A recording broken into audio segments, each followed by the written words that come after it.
December was not a very good reading month for me. I was definitely in a reading slump. And if you had been following my videos and saw my last book review, you probably know why that happened.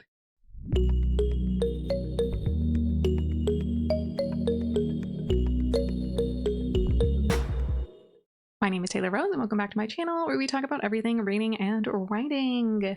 The first book I read in December was The Moor Witch by Jessica Crown, and I really loved it. Like, I feel like this is what romantasy is supposed to be, fantasy romance, but it's definitely not what romantasy has kind of been defined as by the general book population. So The Moor Witch follows a young woman named Rose Pryor. She is an orphan who has become a teacher, basically. It's kind of set in like 1800s England. So she teaches at an orphanage where she does magic. So magic in this world is done with threads. So basically sewing, embroidery, tying knots, that sort of thing can create different types of magic. And unfortunately, when she was a child, when she learned she had magic, something terrible happened. And she has been kind of waiting for the other shoe to drop ever since. The month before she turns 21, this fae comes and he's ready to collect on the promise she made him as an 8-year-old girl. And so he takes Rose up north to Scotland, where she has to help him figure out how to get through this fairy gate.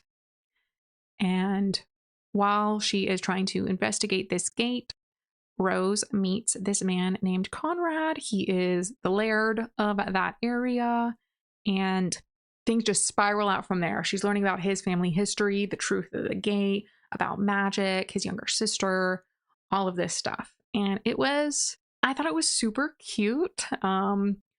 Rose as a main character was so funny because she's very strong-minded, but still like in line with social expectations for that time. I thought it was super funny how she constantly brings up her 10 faults. As a child, she was given 10 faults of her personality while she was at the orphanage. And so she's always bringing them up. Like, oh, well, of course, that's my second fault or something. And whenever people are trying to use them against her, like, cracked me up. I loved her. The male main character, Conrad, I feel like he was the best part of a black cat and a golden retriever. He oscillates between being really uptight, strict with himself, reserved, to being super happy and wanting to please Rose and make sure that things are going well. And I thought it was really well done, really realistic. And it tied in very well to like the tumultuous feelings that he has for even being the laird in the first place, as well as his family history and the magic and then the stuff you learn about this gate. And, you know, so it tied into like how he's having all these conflicted emotions without being whiplashy. And it was also done in like a very humorous manner. One of the things he does is when he is feeling particularly like emotional, he'll go out and play the bagpipes at like 5 a.m. and wake everyone up. Just so funny. I listened to the audiobook and it was narrated by Elizabeth Nolden, and she's narrated a few other books I have listened to. And I think she really nails this era of real world based fantasy. So funny. I loved it. So like, was it like a super complicated book or anything? No, but like, did it set out to do what it needed to do and give you a funny story and really like pull you in? Yes. 5 stars from me. If you've read books by Sarah Lynn Fisher or A.G. Slatter, I think you'd probably like this one. I actually liked this one better than those other 2 authors I've read, but same kind of vein, same kind of aesthetic feeling to the narrative. Loved it. So I started off December by rereading a book that I read in November. If you watched my November reading wrap up, you probably remember that I read the Jasad Crown while I was traveling. So I thought that maybe I didn't like it so much because I read it in a bunch of little pieces. I'm definitely the type of reader who wants to sit down and read a large chunk of the book. And if I'm not pulled to read it in a big chunk, or I have to read in little bits, I'm not going to like it as much. So I did reread the Jasad Crown by listening to the audiobook. And unfortunately, you can watch my whole long video about it, but I did not like it rereading it either. So it was the most tedious 2 days of my life. Long story short, I didn't feel like we were organically going from event to event. We just kind of jumped from plot event to plot event without there being the correct build up. It felt like I was getting 60% of each scene. The side characters were so well done. I loved their characterization, but their plots meant nothing. And then the main character, Sylvia, I did not like her characterization at all. I didn't feel like she was really ever consistent. And what we're being told is happening to her wasn't very visible to the reader. So, but then she had all the important plot stuff. So it was like, I don't know. And having to reread it just put me in this horrible slump. After the Jasad Crown, I went on to another book that is all over the internet, Katabasis by R.F. Kuang. So I see a lot of reviews for this, and most of them are negative, complaining that it reads like a textbook. And I kind of laughed reading the book because it was just like, oh, finally, like we're using a dynamic vocabulary. Like, oh. It felt like books I read as a teenager, like more, I don't know, more dynamic in the word choice. So Katabasis follows a grad student named Alice Law. She is an American who has traveled to England to study at a graduate school for magic.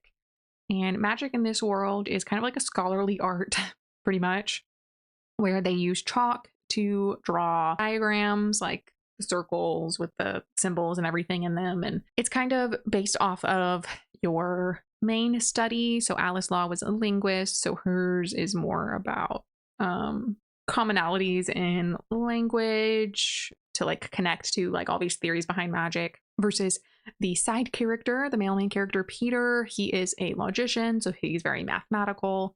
Essentially what has happened is that their advisor was blown up during an experiment and died. And Alice and Peter both know that their careers are over. If they don't have a recommendation from this advisor, they're screwed. They will never get anywhere. So they've decided to go to hell to pull back their advisor's soul. You know, as far as they know, no one's ever done this. Of course, there are stories from like, you know, Dante's Inferno and various other stories like throughout history talking about hell. But no one they've known of in recent history has gone to hell and come back. So they are up for the challenge, basically. And I just thought, I loved the concept and I loved the plot. The plot was really interesting. I loved Alice. Like, if you've ever been like super absorbed academically in something, like you'll connect with Alice and like this obsession she has with being able to perform and do well, and her struggles being a woman in a male dominated field, as well as being an immigrant. Like, yeah, sure, she went from America to England. There are harder transitions, but I'll be honest though, I went to London for my friend's wedding and it was the worst culture shock I've ever had in my life. So I don't blame her for feeling like, oh my God. But it's just like, I just like really connected with her point of view, like her feelings, her going through all these events in her life and like trying to articulate why she is having these struggles when like intellectually she thinks she shouldn't be having them. So like, it was great. And then seeing like her and Peter's perception of hell as a university campus versus, you know, how Dante described it, how Chinese philosophers described it, etc. That was like super fun. And I really liked kind of like the discussion they're having on like, why does this represent pride? Like, why does this represent greed, etc. But as the story went on, especially the last 15%, I feel like we just zoomed out too far. The first 2/3 of the story, like you're dug in, like you are in Alice's mind, like you're feeling what she's feeling. She's having all these thoughts about what's going on. And then that last chunk, it's just like we zoomed out and I felt like we weren't really getting anything from Alice anymore. And I don't know if this is because of Peter. For most of the book, we are seeing Peter through Alice's eyes. We are not seeing Peter through his own lens. And so pretty far through the book, 2/3, 3/4, we all of a sudden get Peter's point of view because of some stuff that's happening. And while I liked Peter as a character, I didn't feel like his point of view gave us the same emotional impact that Alice's did. Because you do learn a lot of things. Like Alice sees things about him one way, and then we get his point of view and realize, oh, actually, some other stuff was going on. But it didn't have the emotional payoff that I would have expected from that kind of reveal, unfortunately. So the last bit, I was just kind of like, okay, when are we finishing? Like, I'm not really buying into this emotional bit. And then we get the ending. And the ending felt like all the threads tied together, and it made sense why this was the ending. But because of that disconnect for that last chunk, again, I just felt like the emotional payoff wasn't really there. That being said, I am really interested in reading other books by Kwong. I mainly hear about Yellowface, but since it's a contemporary fiction, I don't think there's any fantasy elements. It might not be quite up my alley versus Babel, which is her other book, which, as far as the reviews I've seen, imply that there's a fantasy element. So I might try reading that one first. But overall, 4 stars for Katabasis. I definitely recommend it. Not nearly as hard to understand as a lot of the negative reviews will complain and try and make you think. After Katabasis, I read a book that, like, this is what I thought the Jasad Air would be. The Raven Scholar by Antonia Hodgson. Amazing. 5 stars from me. Loved it. So funny. So the Raven Scholar is set in a fantasy world where it's kind of like Asia, roughly the continent, because of some events that happened like 1500 years before the main story. Emperors only served 24 years, so we've reached the end of the current Bear Emperor's reign. And as per usual, there is a competition to choose the next emperor. And so this world has, like, their religion follows kind of 8 animal gods. And so people, as a teenager, choose an animal god to study under, and they join the monastery for that god. And so each monastery puts forward a competitor to become the next emperor. We are following a raven named Nima. She is the high scholar because 8 years before the beginning of the story, she did something that a lot of people still hold against her. She wrote the rite of exile for a teenaged girl who was the daughter of a politician who 8 years before that tried assassinating the emperor. So because she kept her father's colors, she was deemed a traitor and sent to her death. And so a lot of people blame Nima because Nima didn't have to write the letter, but Nima is kind of like anyone else would have written it. Like, they would have gone to the next scholar and he would have written it, or she would have written it. Like, I didn't make the choice. It was going to happen either way, which I get her point. So Nima, she's kind of ready to wash her hands of the Imperial Palace because of the stigma that's now against her. The Emperor's leaving, who likes her, so she's going to go with him and write his memoirs as he is in retirement. But unfortunately, disaster strikes the day, like the morning of the first trial. The Raven competitor, her classmate from school, Gaida, is found dead. So now Nima is forced to compete in her place to try and become the emperor, while also investigating who killed Gaida and why. I think I loved everybody. Everyone was so well done, so strong. Like, they felt like people. Nima has an assistant named Benna who is so funny because she's from a part of the country where people tend to die young. So they're very they're more kind of free. They want to enjoy life while they're alive. So she has these 2 tattoos on her hands. Life is short, enjoy it. And so she'll always be like, life is short, enjoy it. And it's so funny. And Nima's character especially, I really liked because it was like everything I've ever hated about myself. That was her. But and so it was just like, oh my gosh, like, I know why you did that. Like, I know why you said this thing and now you regret saying that thing because like your reason for saying it is different than how people are interpreting you. And like you feel this desire for, you know, people don't like you because you're passionate about certain things and like you're not trying to be condescending, but people think you're condescending all the time. And oh, loved her character. And then her friend, her childhood friend, Kane, who is a fox. So he's a little trickster. He does little pranks and he makes funny jokes. And I loved that. It felt like every monastery and the people who chose to go through that monastery, it felt like they had real cultural differences, real personality differences from other people. When a lot of times in worlds like this, where there are like different groups based off of something, it just kind of felt like they're just wearing a different color. They're not like actually different people by belief system. But like you could tell like the ravens were all consistent when compared to other groups, but still unique amongst themselves. And the foxes and the bears and the monkeys and the oxes and, you know, like it just felt so lived in, so real world. Like I believed it. Loved it. Fantastic job.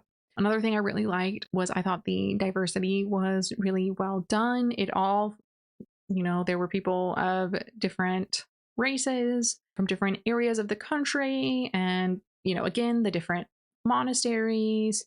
There were also like different family structures that all felt like part of the world. Like, I read a book earlier this year where like the book was trying to be diverse, but then the two dark skinned characters were prostitutes. It was like, what?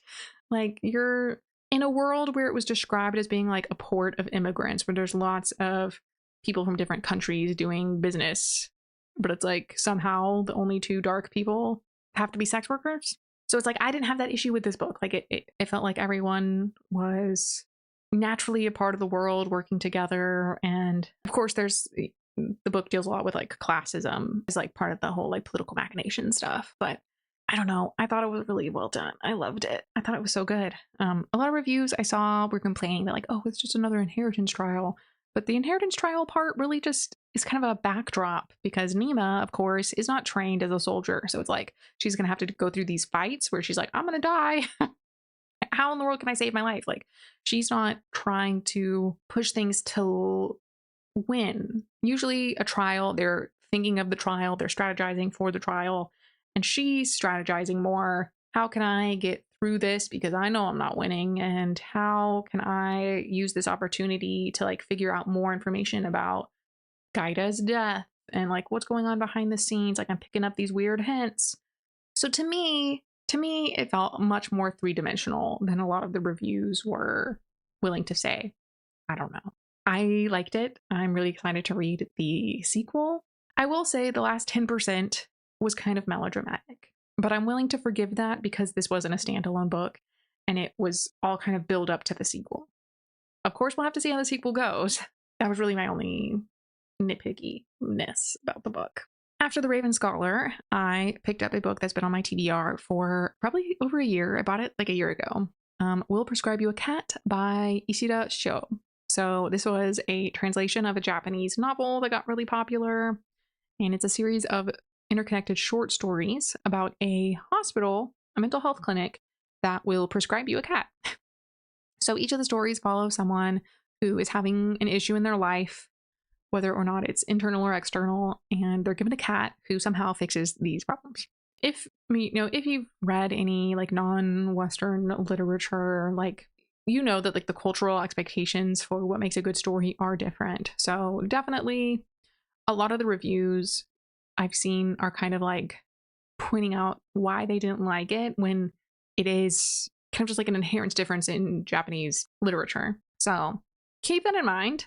It is a little unconventional. The stories are all pretty standalone, and at first they're just like very self-contained, and you're kind of like trying to understand how the cat is doing these things, really, or like what's the point of the cat, really. But as it goes on, like the emotional buildup starts snowballing, even though you're never really getting payoff for those earlier stories. if that makes sense. The final story, I was crying.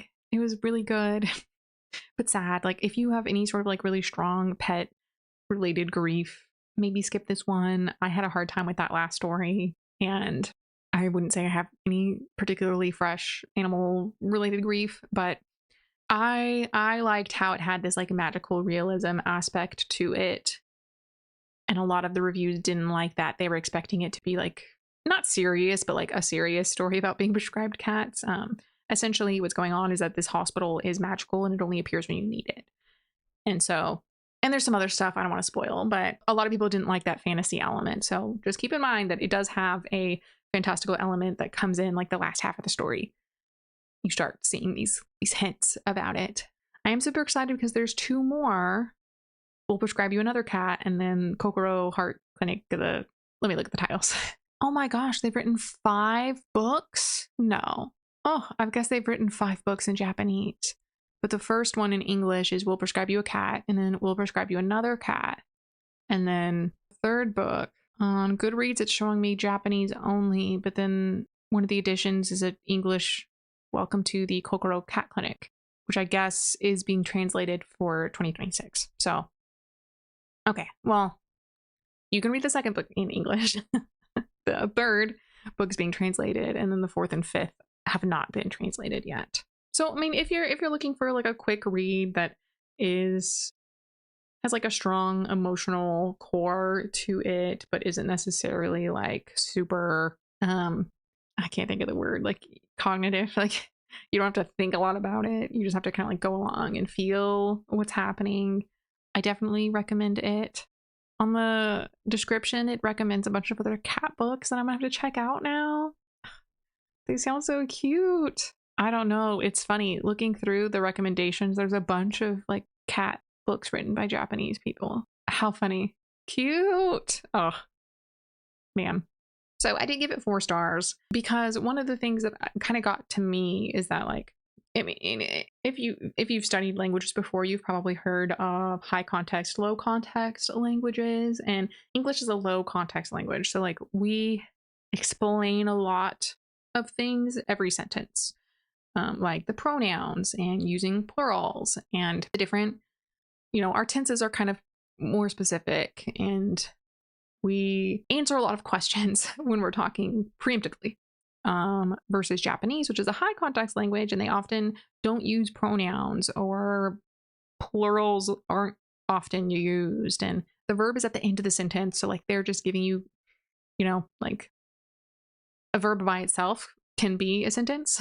So it's like you have to assume, you have to pick up what exactly they mean a lot of the time. So there are some conversations where in Japanese, I could see how it was probably like a miscommunication legitimately. But in English, our sentence structure is already giving you the answer. So the person who's confused, it just seems like they're purposefully ignoring half of what the other character's saying, if that makes sense. Like there's a miscommunication once where the person is trying to say like, yeah, the employee at the hospital, or the employee at the clinic. And the other person is like, oh my gosh, so-and-so's there? When so-and-so's not a person. So how could they be an employee? You know what I mean? I don't know. Like who knows what the original Japanese says? Like my Japanese isn't good enough to read that. But I felt like probably there were some places where the translation didn't serve the plot very well, because it just made people seem stupid. But there was only a few places. Only a few places did that. Maybe 2 or 3. So it was just it wasn't really a big issue. So if you really love cats and just want like a cute little story to read and aren't afraid of like baby crying a little bit, I cried, or Prescribe You a Cat's probably a good choice. After that, I listened to the audiobook for The Berry Pickers, and I didn't love this book.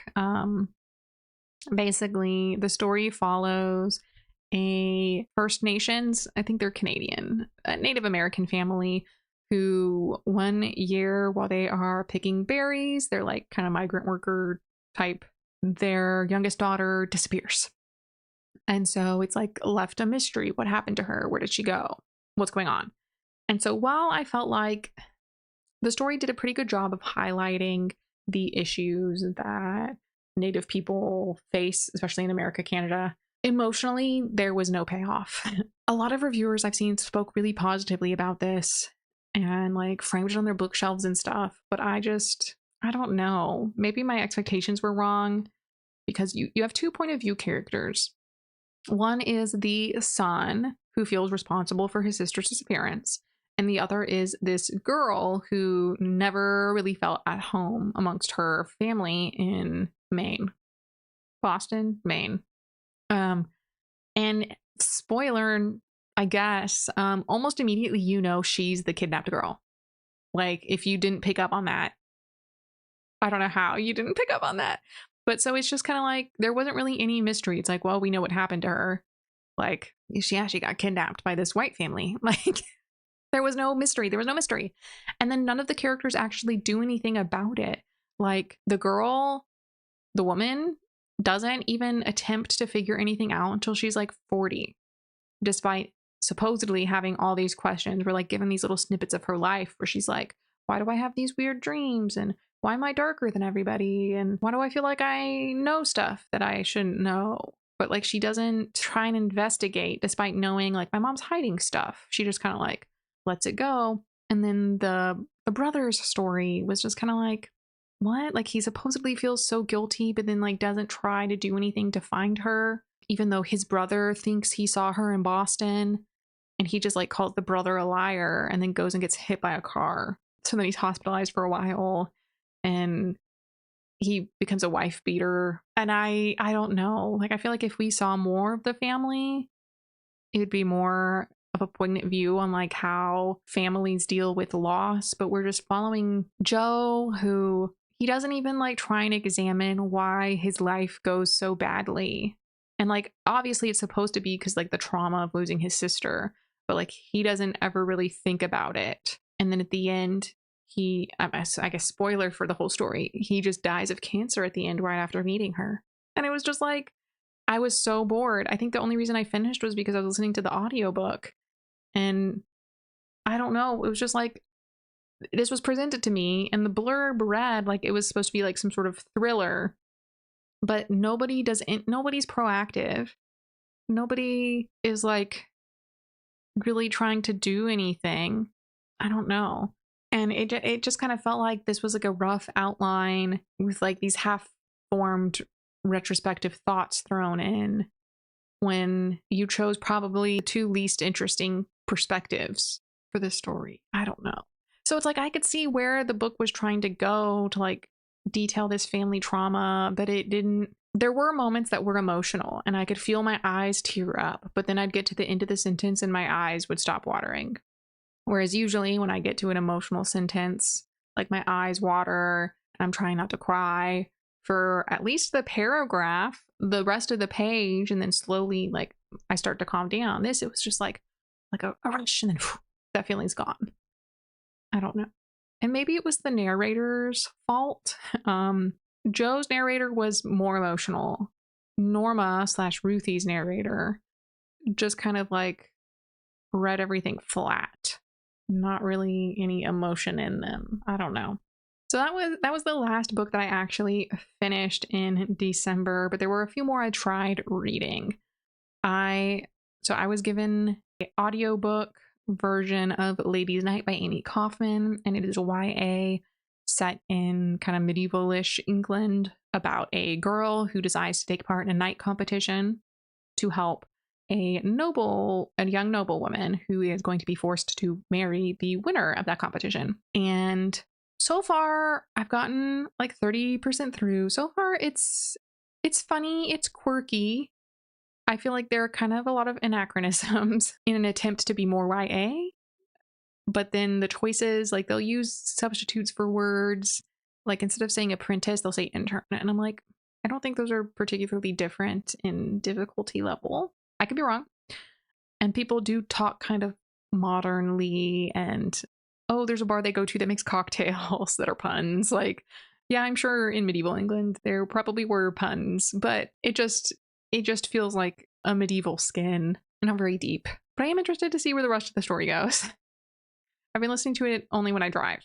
I also started reading We Love You, Bunny. I haven't gotten very far in that at all either. Maybe 20% is the sequel to Bunny by Mona Awad, where the girl, she's a grad student and the other grad students are like creating fantasy men using bunnies and then having to kill them when the fantasy doesn't pan out right.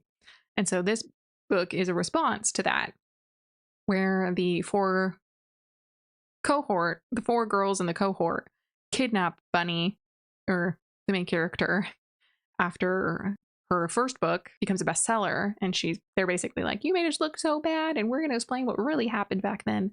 And so it's so funny, the different perspectives, because in the first book, you know, the main character makes all the other girls, the bunnies, seem like one-dimensional, kind of the same. And then in this book, each of the girls has like a really strong personality. So it is really funny seeing like their truth of the situation. But again, I haven't gotten very far. I also started reading The Lamb by Lucy Rose. I got 50% of the way through. This book is absolutely bizarre. I'm not really sure what's going on, and I'm just confused. So it's about a mother and her daughter who live kind of in the woods, but still participate sort of in society, except whenever like a lonely person that they call a stray appears, like a lost teenager or a drug addict or something, they'll kill and eat them. And so the book opens up with the girl digging fingers out of the bathtub drain. But then for the next 40% of the book, they just talk about how much they love eating fingers. So I'm like, why were the fingers in the bathtub drain for you to throw away if you love fingers because they're delicious? I don't know. I also started listening to the audiobook version of The Bewitching by Silvia Moreno Garcia. So these last two were attempts to finish Goodreads challenges. And obviously I didn't finish them, so boo-hoo. I didn't win those challenges. But so far I'm really liking this. It's about a woman from Mexico who goes to not the Pacific Northwest. She goes to New England, opposite side of the country, to be a grad student.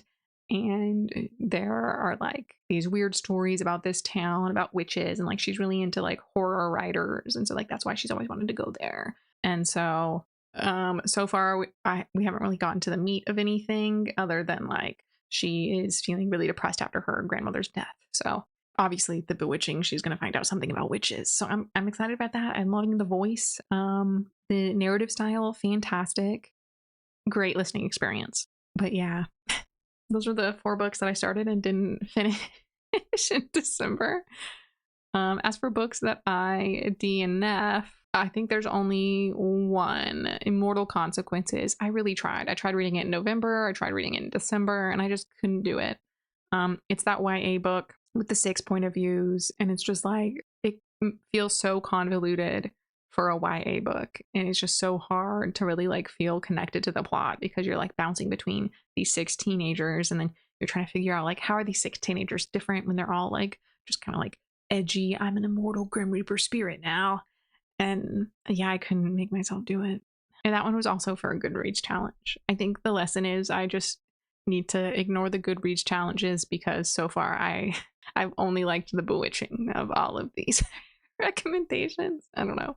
So I'm hoping to finish again the books that I started and didn't finish before going on to read other things in January. There are many arcs that I need to read, unfortunately. I received Queen of Faces by Petra Lord, The Poisoner by Ivy Ophelia. I still have We Who Will Die by Stasia Stark, which unfortunately has already been published. The Porcelain Menagerie by Gillian Forsberg, also already been published. House of Splinters by Laura Purcell, but I think I'm waiting for the library to give me the first book in that series. Well, it's not really the first book, but they're related, I think. Where Dreams Fall by R.L. Calder, Green and Deadly Things by Jen Lyons, and A Treason of Magic by Melissa Marr. I also got Songs of the Dead by Brandon Sanderson and some other guy, specifically for my husband. And so I think all of his friends are going to go make NetGalley accounts now to try and get it too. Because I feel like I can share it with my husband, but I feel like I can't share it with other people who can't physically read from my Kindle. You know, we'll see. So I have a bunch of those. I think I'm going to try and do them in publication order. which a lot of people are recommending Shelf Control, which is under beta testing right now, a new app that's supposed to like help you keep up with ARC reading. But when I try and sign up to be a beta reader, the site just doesn't go anywhere. So I assumed it was closed to beta reading, but apparently it's not, and the site's just not working. So maybe I'll try and sign up for that again. I don't know. We'll see. Well, I'm just hoping that January turns out to be a better reading month for me. Fingers crossed. Who knows? Have you read any of these books? Is your opinion like super different from mine? Hopefully not. But that is all for now. I will see you next time.